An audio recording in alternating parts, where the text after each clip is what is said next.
Good evening everyone, you are warm welcome to the desk libro. Question दे रखा है आपके सामने। शक्कर के 5% द्रव्य जलीय विलयन का हिमांक 271 केल्विन है। क्वेश्चन की लैंग्वेज को आइडेंटिफाई करना है, डिटेक्ट करना है कि क्वेश्चन हमसे क्या चाहता है। यदि शुद्ध जल का हिमांक 273.15 केल्विन है तो ग्लूकोज के 5% जलीय विलयन के हिमांक की गणना कीजिए।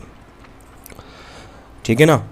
तो यहाँ पर देखो 5% द्रव्यमान का मतलब है कि 5 ग्राम जो विलय की मात्रा है वह हमारे 100 ग्राम विलयन में उपस्थित है। तो ये थॉट आपको बहुत क्लियर होना चाहिए। तो पूछ क्या रहा है, वो पूछ हमसे रहा है कि सर के एफ की वैल्यू बताओ, के एफ क्या होगी, हिमांक की गणना कीजिए, के एफ कॉन्स्टेंट की वैल्यू वो यहाँ से पूछ रहा है। बोलो भाई। और के एफ कॉन्स्टेंट से हम शक्कर का निकालेंगे। पहले किसका निकालेंगे? शक्कर का। और शक्कर का निकालने के बाद में हम किस में चले जाएंगे? ग्लूकोज में। और ग्लूकोज में जाकर के नहीं, वो हमसे डेल्टा टी एफ के बारे में पूछ रहा है। तो हमको पहले शक्कर के लिए और दूसरा ग्लूकोज के लिए, तो शक्कर के लिए हमको के एफ निकालने की आवश्यकता है। इस के एफ की वैल्यू को हम ग्लूकोज में पुट करेंगे और ग्लूकोज में पुट करके हम डेल्टा टी एफ का मान निकाल लेंगे। तो देखो भाई, यहाँ शक्कर वाले विलयन के लिए टी एफ कितना दे रखा है, तो यहाँ डेल्टा टी एफ दे रखा है उसने 273.15 माइनस 271 केल्विन, और इसको आप इरेज करोगे तो ये आ जाएगा 2.15 केल्विन। ठीक है। और क्या दे रखा है? डब्लू दे रखा है उसने 5 ग्राम। तो ये किसका है? शक्कर का है। बोलो भाई, शुगर का है 5 ग्राम। तो वाटर का कितना हो जाएगा? 100 माइनस 5 ग्राम, क्योंकि वाटर क्या है? विलायक के रूप में। तो ये आ गया हमारा 95 ग्राम। ठीक है। हम जानते हैं कि जो वाटर का मोलर द्रव्यमान है वो होता है 18 ग्राम पर मोल। यहाँ तक कोई दिक्कत?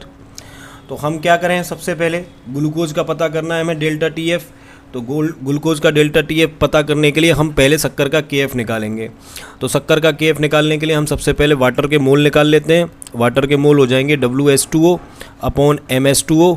ये दे रखा है आपका 90 ग्राम और ये दे रखा है आपका 18 ग्राम पर मोल। तो ग्राम से ग्राम कट जाएगा, मोल ऊपर चला जाएगा, NH2 मिल जाएंगे हमको 5 मोल। ठीक है। बोलो भाई।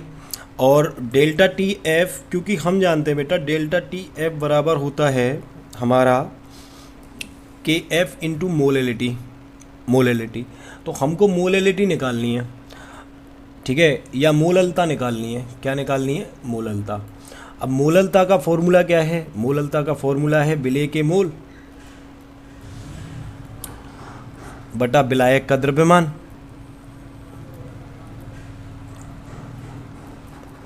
विलायक का द्रव्यमान। बोलो जी, आना का जवाब दो। ठीक है। तो हमने यहाँ से क्या किया है, हमने जो निकाला है वो जल के मोल निकाल लिए हैं, कोई दिक्कत नहीं, इसकी ज़रूरत नहीं थी। अब ये बताओ कि मोलर द्रव्यमान ऑफ शुगर क्या होगा? बोलो। शुगर का फॉर्मूला होता है C11H22O11। तो इसकी वैल्यू आएगी 342 ग्राम पर मोल। ठीक है। तो W दे रखा है, N शुगर निकालने, यही हमारा विलय है। और इसमें शुगर का वेट दे रखा है 5 ग्राम। तो ये W शुगर बटा M शुगर, ये हो गया 5 ग्राम और ये हो गया 342 ग्राम पर मोल।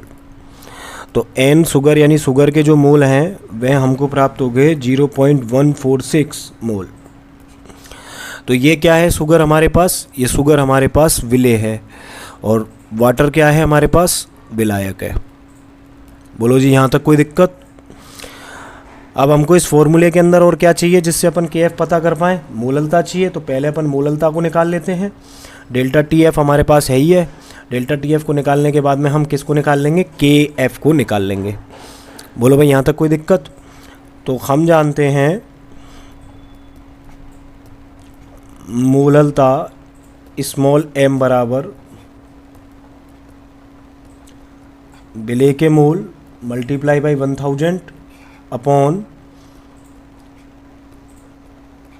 विलायक का द्रव्यमान किसमें, ग्राम में। तो विलेय के मोल दे रखे हैं 0.0146, 0.0 इसमें डिवाइड करेंगे तब 0.0 आएगा। 146 मोल मल्टीप्लाई बाई 1000, और विलायक का द्रव्यमान हमें पता है 95 ग्राम। ठीक है, और ग्राम को अपन ऊपर ले गए तो ये हो जाएगा केजी। ठीक है तो हमारी जो मोललता आएगी वो आएगी 0.1573 मोल पर केजी। मोललता आ गई। तो हम जानते हैं डेल्टा टी एफ बराबर होता है के एफ एम, तो के एफ बराबर हो गया delta T F upon M.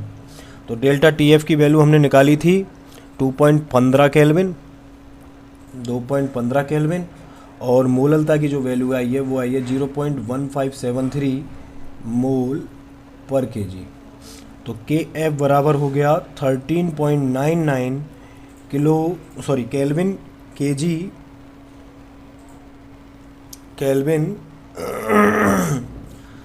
Kelvin पर मोल केजी।